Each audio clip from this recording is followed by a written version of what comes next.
अस्सलाम वालेकुम and welcome back to our video on evolution. Previous episode में हमने देखा था कि भाई एवोल्यूशन की बुनियाद क्या है, उसकी स्टार्टिंग क्या है, उसकी अंडरस्टैंडिंग क्या है, उसकी डेफिनेशन क्या है। इस एपिसोड में हम देखेंगे कि भाई ट्रूथ क्या होता है। बहुत सारे लोग बोलते हैं कि एवोल्यूशन फैक्ट है, एवोल्यूशन ट्रू है, और ये Darwinian theory is a fact, it's the truth. और कहेंगे जो कुरान में जो कहानी किससे लिखे हैं वो मिथोलॉजी है, इज लेजेंडरी या मिथोलॉजिकल कहानी है यार, पुराने ज़माने के लोगों की जो उनको समझ में आया उन्होंने लिख दी, और फैक्ट्स तो हमारे पास है। अब इसी पर और इसी का जवाब देने के लिए हमें समझना पड़ेगा फैक्ट्स और ट्रूथ होता क्या है। तो इस एपिसोड में हम वो डिस्कस करेंगे। बड़ी कॉमन सेंसिकल बात है कि भाई ट्रूथ ट्रूथ होता है, और अगर मैं आपसे ही पूछूं इट्स वेरी लाइकली आप ये कहेंगे कि भाई ट्रूथ वो है जो होता है, या truth is what is real. And that is pretty much the definition जो हम आपको बताने वाले हैं कि truth is anything that is correspondent to reality. हक वो है जो हकीकत के मुवाफिक है, या हक हकीकत का आईना है, और that is what truth is. तो इससे एवोल्यूशन के क्या लेना देना है? इससे एक बहुत बहुत फंडामेंटल इशू अराइज होता है कि जो चीज़ें हमें यकीनी तौर पर नहीं पता, जिसको हम ये नहीं कह सकते विथ सर्टेनिटी कि ये हकीकत के मुवाफिक है, can that thing be considered as fact, can that thing be considered as true और 100% सर्टेन? Obviously no. अब हमारा काम है कि हम देखें कि भाई जो एवोल्यूशनरी थ्योरी है या एवोल्यूशनरी पर्सपेक्टिव है, वो चीज़ें क्या एक्चुअली कोरस्पॉन्ड करती है रियलिटी से? डज इट कॉन्ट्रडिक्ट रियलिटी और कोरस्पॉन्ड विद रियलिटी? कुछ एस्पेक्ट्स ऑफ एवोल्यूशन ट्रू हो सकता है, नहीं भी हो सकता। अब हम लोग वो डिस्कस करेंगे आज की क्लास में।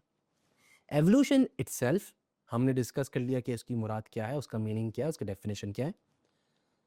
अब एवोल्यूशन में हमने एक डिवीजन किया था, macro micro. What do we mean by that? या इस तरह की डिवीजन करना क्यों ज़रूरी है? क्योंकि मैं आपको एक मज़े की बात बताता हूँ। मुसलमानों को एवोल्यूशनरी थ्योरी या एवोल्यूशनरी थ्योरी के जो कंक्लूजन्स हैं उनको कंप्लीटली रिफ्यूट या निगेट करना ज़रूरी नहीं है, उनका मतलब रद्द करना ज़रूरी नहीं है। क्यों? क्योंकि there are something that are true. Oh वाह, a Muslim is saying that. हाँ, क्योंकि हम लोग हक के साथ खड़े होना चाहते हैं। एंड ट्रूथ भी हो कि भाई हक ये है कि भाई कुछ चीज़ें इवॉल्व करती हैं और कुछ चीज़ें हमें नहीं पता।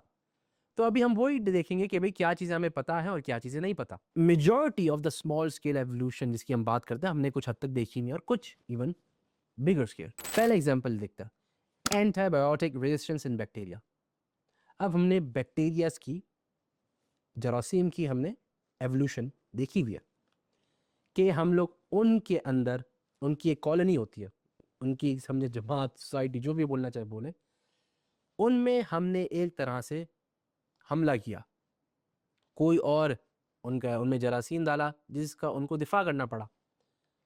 पहले वो लोग रेजिस्टेंस, अपने आप को डिफेंड नहीं कर पाते, फिर उनमें रेजिस्टेंस डेवलप होती है, इवॉल्व करती है, यहाँ तक के कि उनकी जो नस्ल आगे बढ़ती है उनमें वो एबिलिटी, वो ताकत, वो कुवत होती है अपना दिफा करने की। दिस इज एवोल्यूशन, ये हमने ऑब्जर्व की हुई है। दूसरा एग्जांपल देते हैं, डोमेस्टिकेटिंग ऑफ डॉग्स। हमने कुत्तों को डोमेस्टिकेट किया। भाई हमें एक तरह का ब्रीड चाहिए था कुत्ते का, तो हमने आर्टिफिशियल ब्रीडिंग करवाई, आर्टिफिशियल सिलेक्शन करवाई, और एक स्पेसिफिक तरह का कुत्ता वजूद में आया। तो अब ये एक तरह की एवोल्यूशन है। या हमने पौधों के साथ भी किया, हमें मीठा फल चाहिए था तो भाई हमने सेलेक्टिव ब्रीडिंग करवाई।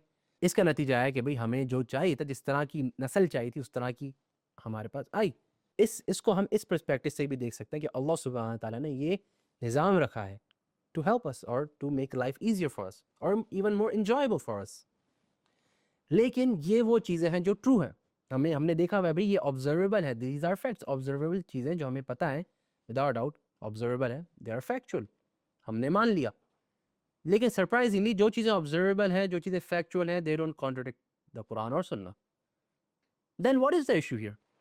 The issue here is that a lot of things that are claimed to contradict Quran और सुन्ना, जो चीज़ें कही जाती हैं कि कुरान और सुन्ना से कॉन्ट्रडिक्ट कर रही हैं, वो चीज़ें असल में या तो सर्टेन नहीं होती, या तो फैक्चुअल नहीं होती, या तो ऑब्जर्वेबल नहीं होती। अब नेक्स्ट एपिसोड में हम यही स्पेसिफिकली हम यही चीज़ देखेंगे कि भाई वो क्या चीज़ें हैं जो ऑब्जर्वेबल नहीं हैं और फिर वो किस मेथोडोलॉजी या रीजनिंग के से कंक्लूजन निकाली जा रही है।